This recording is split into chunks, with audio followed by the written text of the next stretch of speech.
नमस्कार।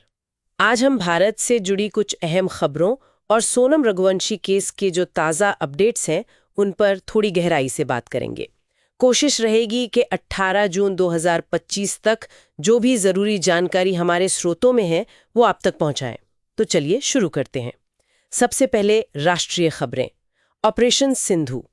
Iran Israel तनाव के बीच एक बड़ी राहत की खबर है। ईरान की उर्मिया मेडिकल यूनिवर्सिटी से 110 भारतीय छात्रों को निकाला गया है। हाँ, ये बहुत जरूरी ऑपरेशन था और काफी मुश्किल भी रहा होगा। छात्रों को पहले सड़क के रास्ते आर्मेनिया ले जाया गया। अच्छा, जमीनी रास्ते से। हाँ, और फिर वहां से उन्हें स्पेशल फ्लाइट से दिल्ली लाया जा रहा है। पहली फ्लाइट शायद कल सुबह 19 जून तक दिल्ली पहुंच जाएगी। ये दिखाता है कि ऐसे मुश्किल हालात में कितनी तेजी और प्लानिंग से काम करना पड़ता है। बिल्कुल, एक मल्टी लेवल प्लान बनाना पड़ता है सुरक्षित वापसी के लिए। सही। अच्छा, अगली खबर है प्रधानमंत्री मोदी और अमेरिकी राष्ट्रपति ट्रंप के बीच हुई बातचीत की। इसमें पीएम मोदी ने कहा कि भारत अब आतंकवाद को प्रॉक्सी वॉर नहीं बल्कि वास्तविक युद्ध की तरह देखता है। जी, ये बदलाव कितना बड़ा है? ये दिल देखिए, सिर्फ शब्दों का बदलाव नहीं है, ये भारत की सोच में एक, आप कह सकते हैं, बड़े शिफ्ट का संकेत है। वास्तविक युद्ध कहना, इसका मतलब है कि भारत शायद अब ज्यादा सीधी कार्रवाई के लिए तैयार है, या कम से कम वो विकल्प खोला रख रहा है। तो ये अंतर्राष्ट्रीय स्तर पर एक कड़ा संदेश है। बिल्कुल। खासकर पहलगाम हमले के बाद, जिसमें 26 लोगों की जान गई थी। राष्ट्रपति ट्रंप ने भी उस पर शोक जताया था कॉल में। तो ये भारत के सख्त रुख को दिखाता है। समझ गई। चलिए, अब एयर इंडिया फ्लाइट 171 क्रैश की जांच पर आते हैं। ये हादसा 12 जून को अहमदाबाद के पास हुआ था। क्या कुछ नया पता चला है इसमें? हाँ, एक अहम टेक्निकल जानकारी सामने आई है।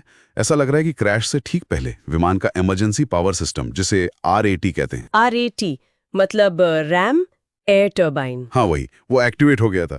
ये एक छोटी टरबाइन होती है जो हवा के दबाव से बिजली बनाती है अगर इंजन फेल हो जाए। ओह, तो क्या इसका मतलब ये है कि दोनों इंजन फेल हो गए होंगे? इसकी आशंका काफी बढ़ जाती है।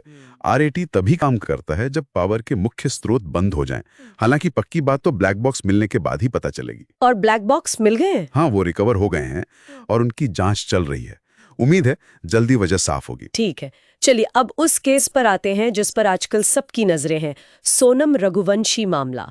पति राजा की मेघालय में हनीमून के दौरान हत्या हुई थी। इसमें रोज कुछ न कुछ नया आ रहा है। सबसे ताजा अपडेट क्या है? सबसे ताजा यह है कि कल 17 जून को मेघालय पुलिस ने क्राइम सीन रिक्रिएशन किया, उसी पार्किंग स्पॉट पर जहां राजा की बॉडी मिली थी। क्राइम सीन रिक्रिएशन मतलब वो फिर से पूरा घटनाक्रम दोहराते? हाँ, बिल्कुल। इसमें सोनम, उसका कथित प्रेमी राज कुशवाहा और 3 और आरोपी शामिल थे। इसका मकसद होता है ये समझना कि असल में हुआ क्या था और आरोपियों के बयान कितने सही हैं। और इससे क्या कुछ सामने आया? डिटेल्स तो अभी पूरी तरह बाहर नहीं आई हैं, लेकिन ये जांच का बहुत अहम हिस्सा है। और इसी बीच एक और महत्वपूर्ण सबूत की बात चल रही है। वो क्या है? एक वीडियो घटना स्थल का बताया जा रहा है जो वायरल हुआ है। कहा जा रहा है कि उसमें सोनम अपराध के समय वहीं मौजूद दिख रही है। अगर ये सच है तो ये बहुत बड़ा सबूत होगा पुलिस के लिए। यकीनन। और एक और बात, सोनम को पकड़ने में भी टेक्नोलॉजी का बड़ा हाथ रहा। हाँ, मैंने भी सुना राजा के फोन का कुछ मामला था। बिल्कुल। पुलिस को पता चला कि सोनम ने गाजीपुर के पास थोड़ी देर के लिए राजा का फोन ऑन किया था। बस उसी सिग्नल से उसकी लोकेशन मिल गई। ये जिसे कहते हैं ना डिजिटल फुटप्रिंट। हाँ, पीछे निशान छूट ही जाते हैं। सही। और जांच में ये भी पता चला है कि सोनम हत्या के बाद इंदौर में एक फ्लैट में छिपी थी करीब 12 दिन। अच्छा, इंदौर में कब से कब तक? लगभग 25 मई से 7 जून तक पुलिस ने वो फ्लैट भी ढूंढ लिया है। और रिक्रिएशन से कुछ और बातें भी पता चली, जैसे हथियारों के बारे में। हाँ, रिक्रिएशन में ये बात सामने आई कि सोनम ने शायद 2 चाकू इस्तेमाल किए थे। और हत्या के बाद उसने राजा का फोन भी तोड़ दिया था। और वो सफेद शर्ट वाली बात क्या थी? उसमें कुछ कंफ्यूजन था। हाँ, पहले लग रहा था कि वो शर्ट सोनम ने पहनी थी, पर अब साफ है कि वो उसके साथी आकाश ने पहनी थी। ठीक है। और ये भी कहा जा रहा है कि ये हत्या अचानक नहीं हुई, इसकी प्लानिंग थी। सूत्रों के हवाले से तो यही खबर है कि सोनम और राज कुशवाहा ने मिलकर 20 से 23 मई के आसपास ये प्लान बनाया था। और उन्होंने पहले 4 बार कोशिश की थी जो नाकाम रही। 4 बार? हाँ, और फिर आखिरकार वेसावोडोंग फॉल्स के पास वो सफल हुए।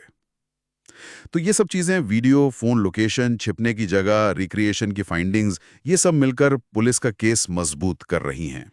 इस सब के बीच राजा के पिता ने सोनम पर काला जादू करने का भी आरोप लगाया है। हाँ, ये एक भावनात्मक पहलू है इस केस का। परिवार सदमे में है और स्वाभाविक रूप से बहुत गुस्से में भी है। वो सख्त से सख्त सजा की मांग कर रहे हैं, पर पुलिस की जांच तो वो तथ्यात्मक सबूतों पर ही फोकस करेगी। बिल्कुल। तो आज हमने कई अहम मुद्दों पर नजर डाली। ईरान से छात्रों की वापसी एक बड़ी राहत है। आतंकवाद पर भारत का रुख और सख्त होता दिख रहा है। एयर इंडिया क्रैश की जांच एक अहम मोड़ पर है। और सोनम रघुवंशी केस में लगातार नए सबूत सामने आ रहे हैं, जो केस को एक दिशा दे रहे हैं। ये सारी खबरें अलग-अलग क्षेत्रों, राष्ट्रीय सुरक्षा, कूटनीति, एविएशन सेफ्टी और क्राइम इन्वेस्टिगेशन की जटिलताओं को उजागर करती हैं। हाँ, और इन सब बातों के बीच एक सवाल मेरे मन में आ रहा है।